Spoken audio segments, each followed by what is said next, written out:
Bismillahirrahmanirrahim. Assalamualaikum warahmatullahi wabarakatuh.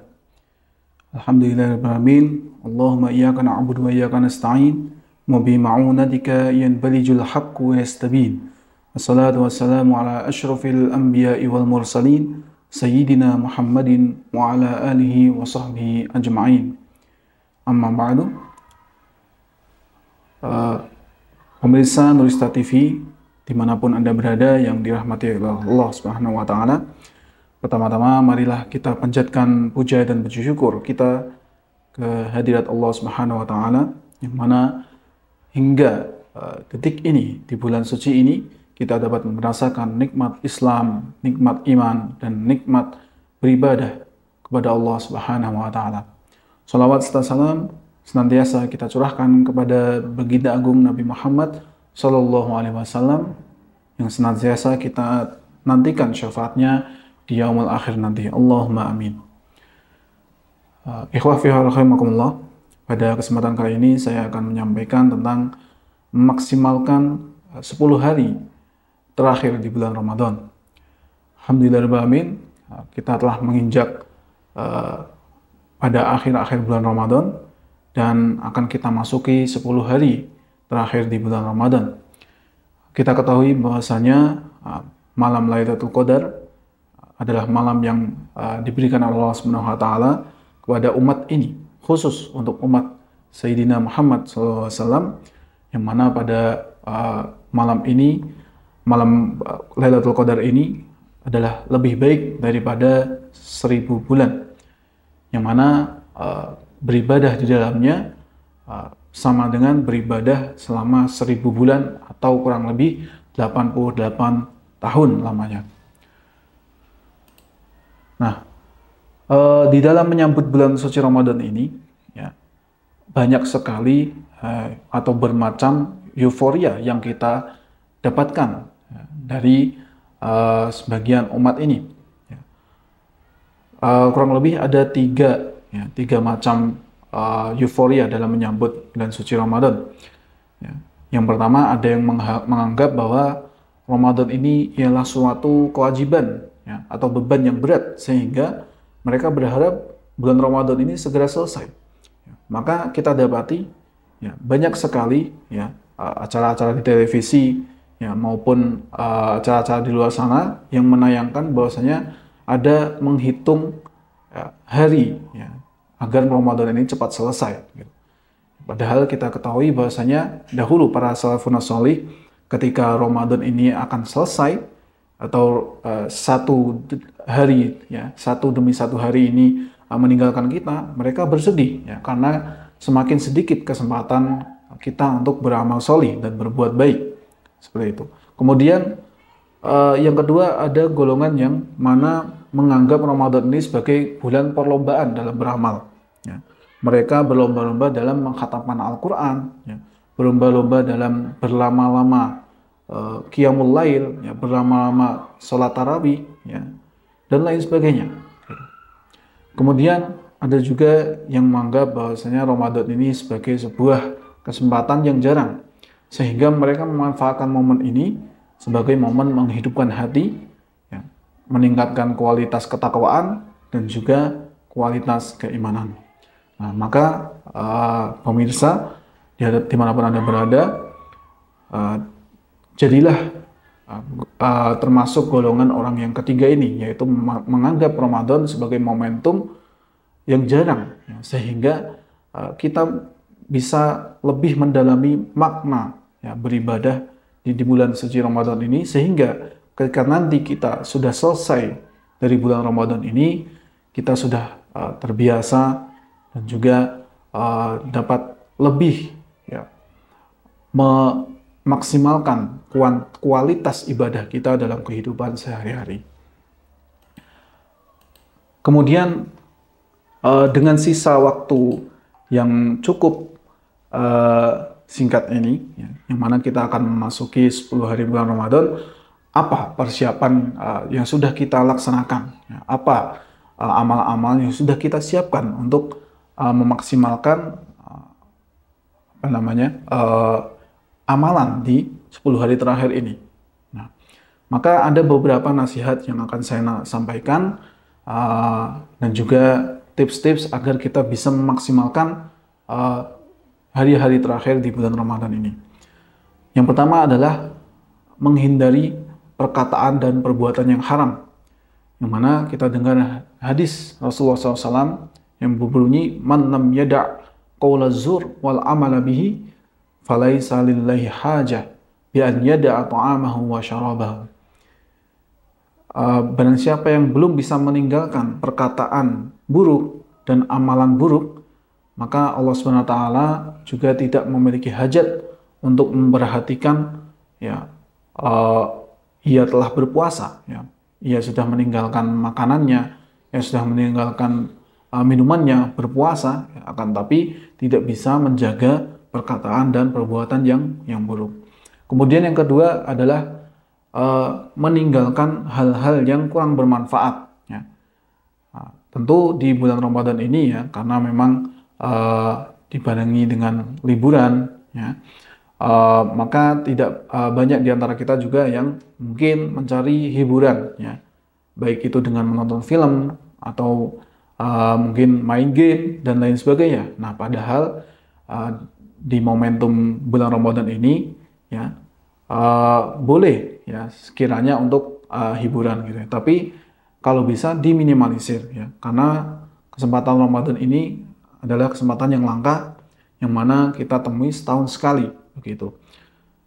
Ada hadis ya yang diriwayatkan oleh Abu Hurairah radhiyallahu anhu bahwasanya Rasulullah SAW bersabda, "Rubba qa'imin hadzuhu min qiyamihi as-sahar wa rubba sha'imin hadzuhu min siyamihi al-ju' wal atash."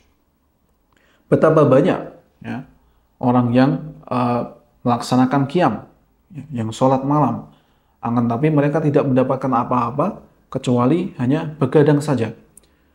Dan betapa banyak ya, orang yang berpuasa, akan tapi yang mereka dapatkan dari puasanya hanyalah lapar dan dahaga.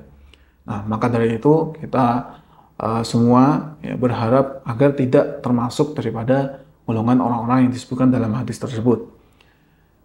Kemudian yang ketiga adalah tidak berlebihan saat berbuka. Ya. Nah, ini yang sering kita dapati, gitu ya, karena mungkin seharian kita berpuasa, ya, melakukan aktivitas yang cukup banyak dengan bekerja ataupun belajar, nah, sehingga ketika berbuka, ya, keinginan atau hasrat nafsu kita ingin melahap semua yang ada di hidangan atau di meja, gitu ya.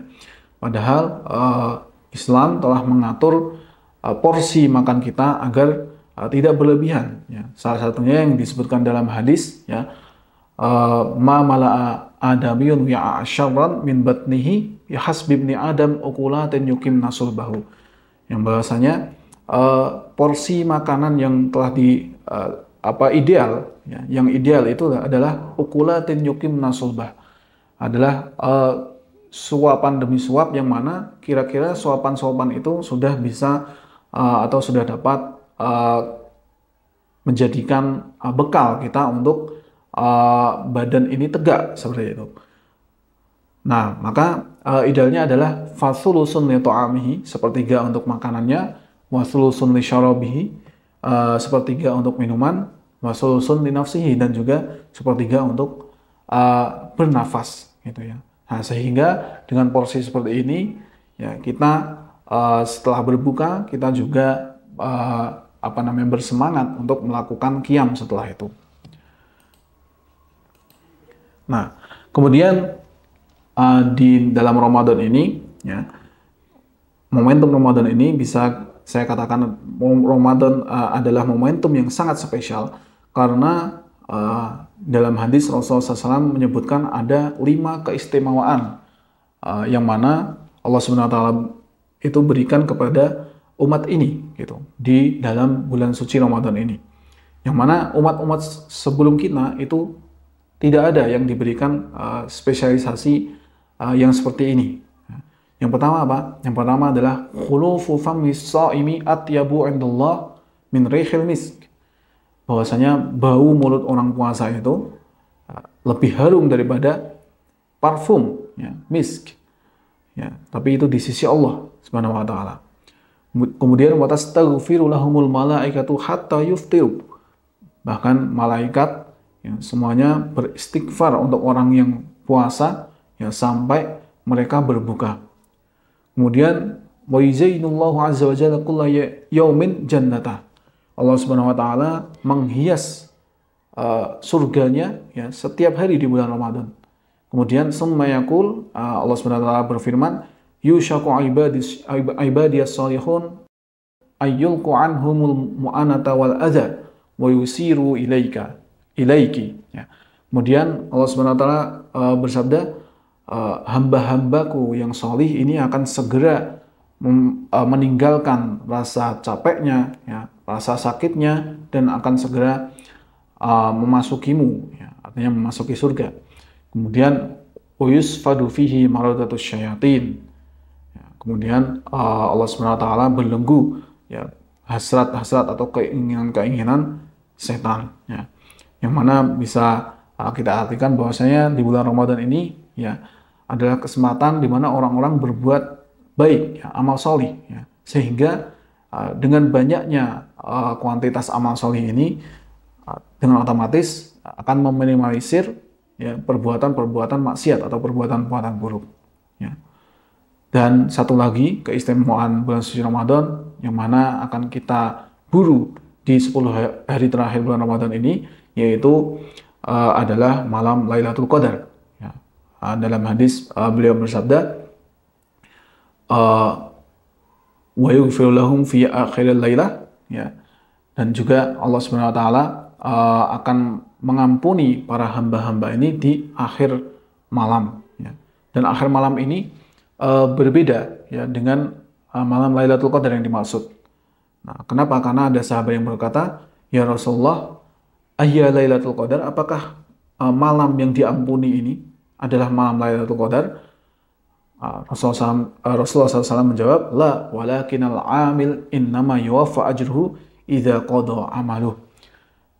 Bukan, yang dimaksud malam yang diampuni ini bukan malam Lailatul Qadar, akan tapi malam terakhir bulan Ramadan, ya. Entah nanti sampai 29 hari ya, atau 30 hari ya kita akan mengikuti sidang isbat pemerintah, ya. Akan tapi yang jelas dalam hadis disebutkan bahwasanya malam terakhir bulan Ramadan adalah malam di mana semua umat ini diampuni, ya. Yang mana Allah Subhanahu wa taala sudah janjikan pahalanya ketika kita sudah menyelesaikan amalan-amalan kita.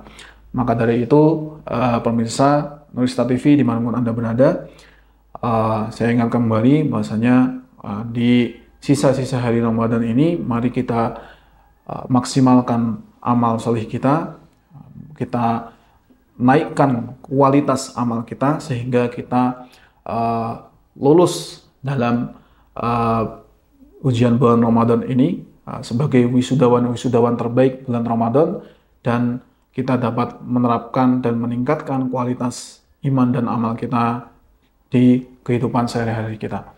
Wallahu muwaffiq ila aqwamit thoriq. Wassalamualaikum warahmatullahi wabarakatuh. Bapak dan Ibu, saudara-saudara sekalian dimanapun Anda berada, kami atas nama Direktorat Dakwah dan Sosial Pesantren Nurul Islam Tengaran yang menaungi lembaga wakaf dan lembaga amil zakat, infak dan sedekah Nurul Islam menawarkan kepada Bapak Ibu program-program donasi yang termasuk dalam kategori paket istimewa. Paket istimewa yang pertama kami berikan namanya paket silver. Ini dengan total donasi sebesar 3 juta rupiah. Kemudian paket yang kedua, paket gold sebesar 5 juta rupiah. Kemudian yang ketiga, paket platinum sebesar 10 juta rupiah. Dan yang keempat, paket diamond sebesar 15 juta rupiah. Apa yang didapatkan dari paket-paket tersebut? Bapak Ibu, dengan paket-paket tersebut Bapak Ibu sudah berdonasi dalam bentuk satu, wakaf untuk tanah pesantren. Yang kedua, wakaf untuk bangunan pesantren. Yang ketiga, beasiswa untuk para siswa dan santri berprestasi, para hafidh dan hafidhah Al-Quran. Yang keempat, donasi untuk kaum duafa maupun juga untuk santriwan santriwati dari golongan anak-anak yatim. Ya, jadi semua sudah all in. Di luar itu juga boleh ditambahkan yakni zakat. Kenapa zakat tidak kita masukkan secara global? Karena zakat ini tentu ada hitungan rumus-rumusnya sesuai dengan nisab maupun kadar zakatnya. Demikian tawaran istimewa dari kami untuk paket Jiswaf 1445 Hijriah. Semoga Allah Subhanahu wa Ta'ala memudahkan kita, merahmati kita, dan memberkahi hidup kita. Alhamdulillahirabbil alamin. Assalamualaikum warahmatullahi wabarakatuh.